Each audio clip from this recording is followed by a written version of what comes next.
¿Sabían ustedes cómo nosotros los reporteros radiales informábamos en directo nuestras transmisiones de las notas que cubríamos a diario?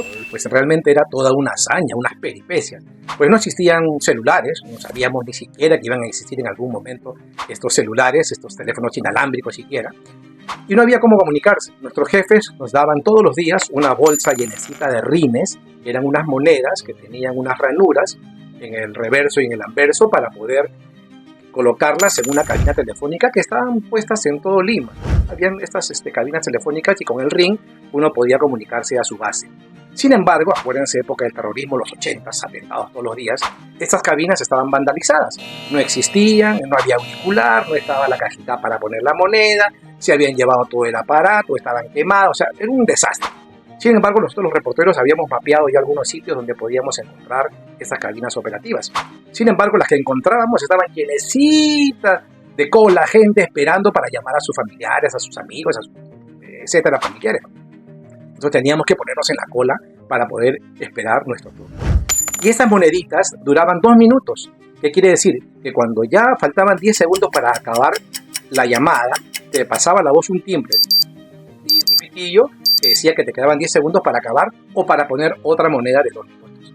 Entonces, en la cola, cuando llegaba tu turno, tú ponías la moneda y decías, aló, sí, ya, por favor, dame pase. El operador te contestaba y decía, no, hemos puesto un disco, todavía espera, pero por favor, no, estamos en comerciales. Tenías que soplarte los comerciales, de repente una canción, de repente estaban en una entrevista, esperar que termine. Entonces, el de atrás, jovencito, ya pues apúrese, tengo una llamada urgente, no sé qué está haciendo, usted no habla con nadie.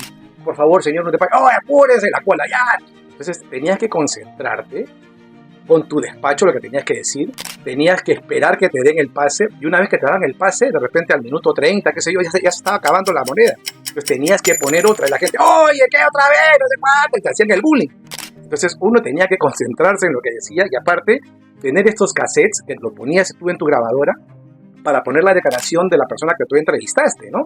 Porque has entrevistado de repente a un congresista, a un dirigente, entonces escuchemos la declaración.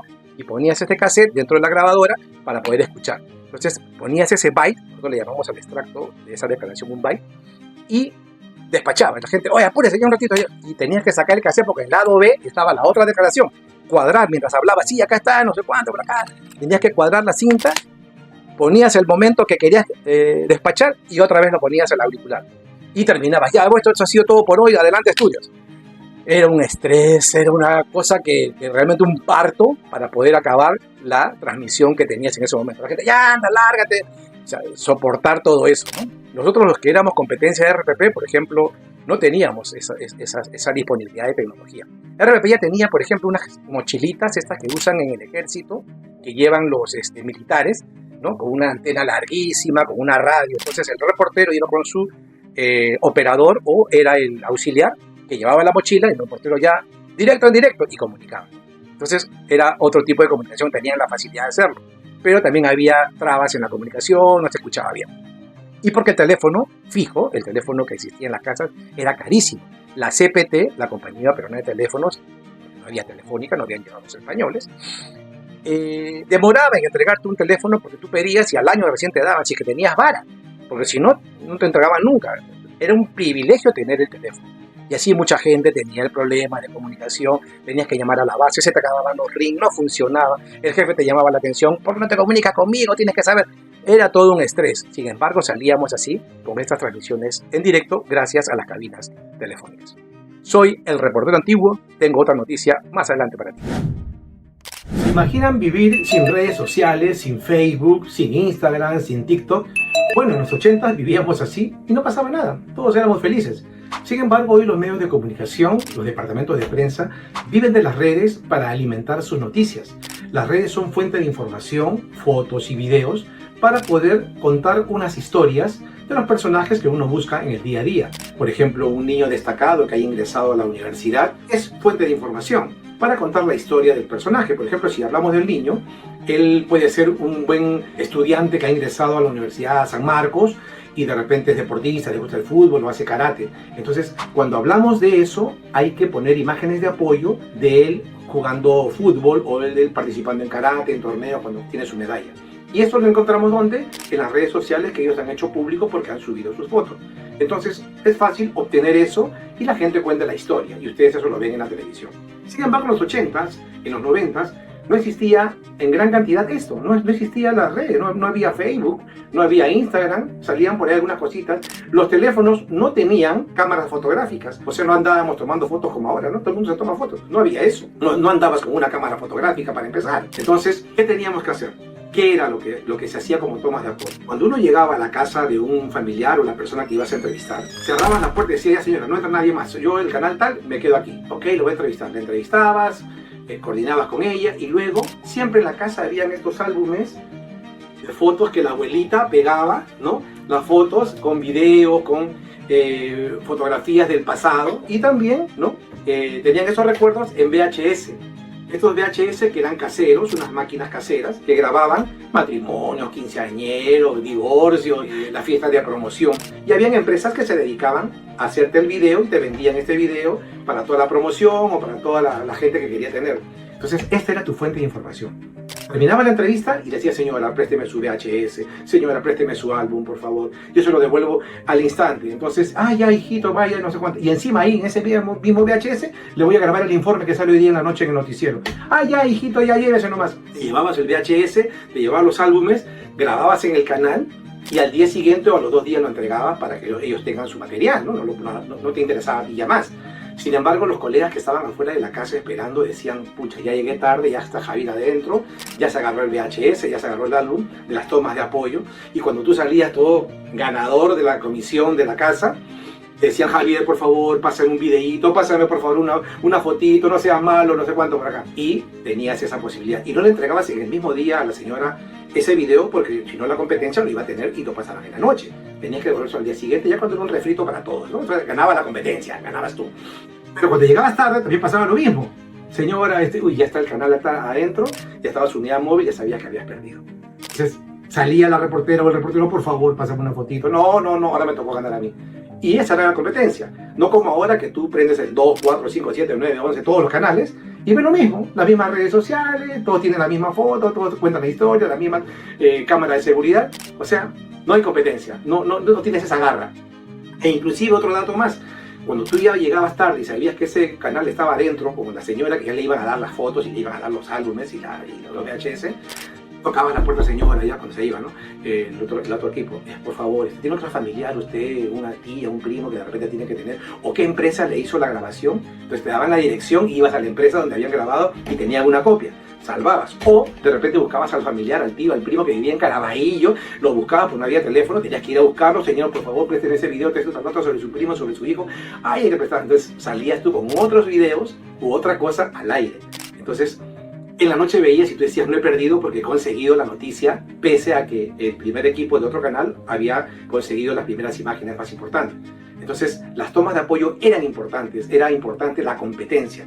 Y así ganábamos o perdíamos, pero se vivía el día a día. Soy el reportero antiguo y tengo otra nota para ti más adelante. Estas pequeñas libretitas eran el Google de los periodistas de los 80s y 90s. Y te lo digo ¿por qué? Porque no había internet, entonces todos teníamos que escribir nuestras fuentes, nuestros datos en estas pequeñas libretitas. Y teníamos varias. Por ejemplo, los únicos que se acordaban de las cosas eran nuestros jefes que tenían una memoria increíble. Decían cuándo ocurrió tal hecho, quiénes participaron, cómo fueron los acontecimientos, se acordaban de todo. O tenías que ir a buscar en el archivo de videos, la videoteca del canal, los temas que querías hacer, pero estaban rotulados en forma general. Tú ya tenías que ver el video, sacar los datos, pasarte ahí todo el día buscando los datos de la nota que estabas cubriendo. Entonces era súper difícil. Por ejemplo, yo en los 90 era un periodista judicial.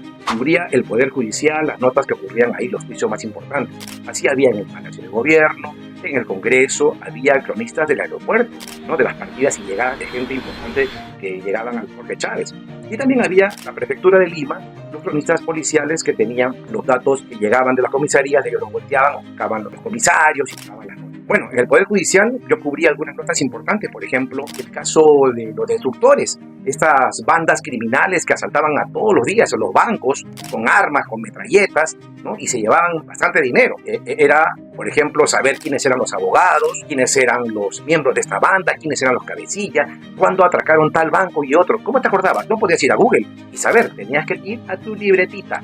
Entonces, eso pasaba igual, por ejemplo, con el caso Calígula. Acuérdense, en los años 90 hubo un grupo de jovencitos que iban a la discoteca con carros de lujo, con modelos, y se metieron en robo de joyas, en bandas de narcotraficantes. Fue una nota que todos los días se peleaban. Y en el juicio también llegaron a hablar, muchos de ellos mataron a algunos siguen presos, algunos ya salieron. Esa era una cobertura diaria y teníamos que tener apuntados también esos datos de los abogados. Inclusive habían colegas que llegaban al Palacio de Justicia y me decían, Javier, ¿cómo se llama el abogado tal? Yo recurría, el abogado tal, ¿cuál es el teléfono de la dirección para ir a buscarlo? La dirección.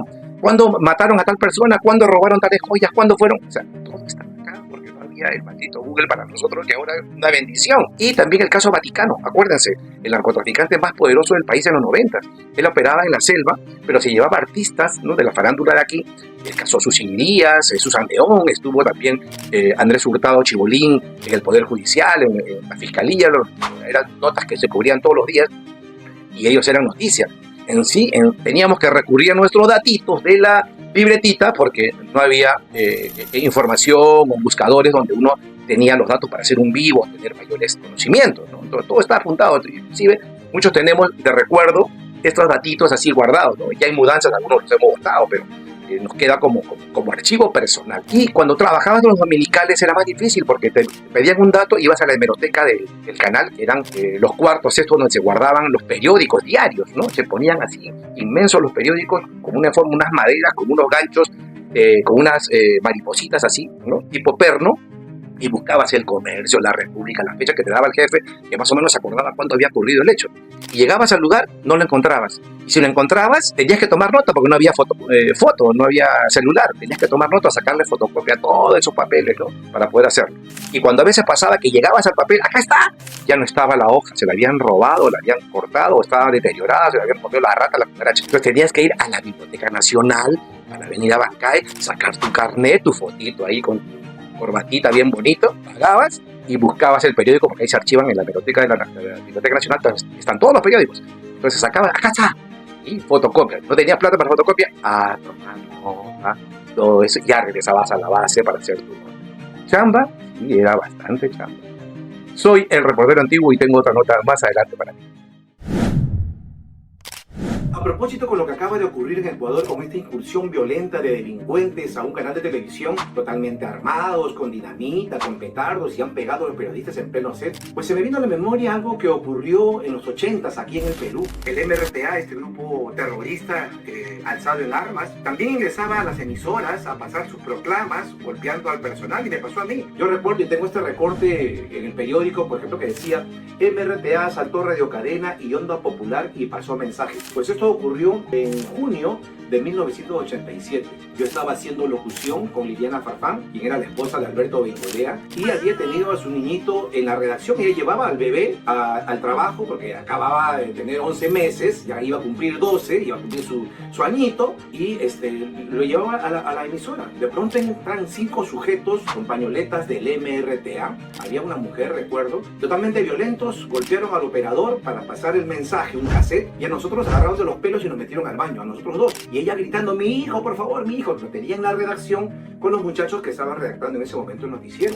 Y una desesperación porque algunos comenzaron a poner MRTA en la pared, tirándose al suelo a los demás, ¿no?, amenazándolos con bombas. Nos metieron al baño. Liliana gritaba porque no sabía qué hacer. Estaba su bebé al otro lado y no sabía si explosionaba una bomba. Nos amenazaron diciendo de que por favor no saliéramos porque si abríamos la puerta podía explosionar. Entonces no había celulares para llamar a nadie. Estábamos esperando la respuesta de que la gente escuchara el mensaje y dijera, bueno, están tomando la radio. Llegó la policía a los 10, 15 minutos luego del mensaje. Yo desesperado, tenía 23 años, salí en mi casa muy asustados y bueno, salimos, nos interrogaron y esto pasaba cotidianamente en las emisoras de Lima. El MRTA era un grupo liderado por Víctor Polay Campos. Este sujeto, que era aprista en sus inicios, en la juventud, del círculo de Haya de la Torre, con Alan García, amigos de la infancia, y luego viaja a Francia y se encuentra con Alan García también, pero se radicaliza y se vuelve el dirigente máximo de izquierda, ese terrorista, ¿no? Sin embargo, los de izquierda pensaban que eran guerrilleros, como los cubanos, como Che Guevara, inclusive Nicaragua, como la FARC. Sin embargo, eran tan sanguinarios como el Sendero Luminoso. No en la dimensión, digamos, que hacían atentados así, pero también hacían secuestros. Por ejemplo, el secuestro de Héctor Delgado Parque, el empresario de Panamericana Televisión. Matan a su chofer y a él lo secuestran, se lo llevan pidiendo dinero para que lo rescaten, y lo tuvieron bajo tierra, prácticamente en una celda que ellos llamaban la celda del pueblo. Lo metieron abajo en un cuartito de 2 metros cuadrados, 6 meses contra su voluntad. De ahí ya salió libre, pero evidentemente ellos pedían dinero, se creían los Robin Hood. Robaban camiones de comida para repartírselos a la gente de los pueblos jóvenes para ganarse el clamor popular, evidentemente bajo las amenazas, ¿no? El EPRTA era así. Y lo que se recuerda también es que de Víctor Polay, raro, se escapa cuando Alan García iba a entregar su gobierno en el año 90. En ese año se escapa del penal Castro Castro, hace un túnel de 280 metros y 40 terroristas se escapan. Un túnel sofisticado, con electricidad, con posibilidad de respirar, y eso no se investigó o quedó en el aire. Muchos decían que había una relación ahí, que Alan García se iba del gobierno, dejaba a Polay libre, y el chino Fujimori, que entraba en 90, se tenía que arreglar. Bueno, en 2 años fue detenido y ahora está detenido Polay. Pero eran cosas así raras que no se investigaron y tampoco se comprobaron, ¿eh? O sea, tampoco hubo que sí, que esto pasó. Quedó prácticamente en el aire, como muchos temas en el país. Luego, lo último que se supo es lo de Néstor Serpa Cartolini, ¿no? Con la toma de la residencia del embajador en San Isidro, que duró desde el año 96, diciembre, hasta abril del 97, donde ya hubo la operación Chavín de Guanta. Mueren 2 comandos y mueren el vocal Carlos Justi y los 14 terroristas del MRTA que habían sido liderados por Néstor Serpa Cartolini. Una historia bastante sangrienta. Soy el reportero antiguo y ojalá te haya gustado esta historia.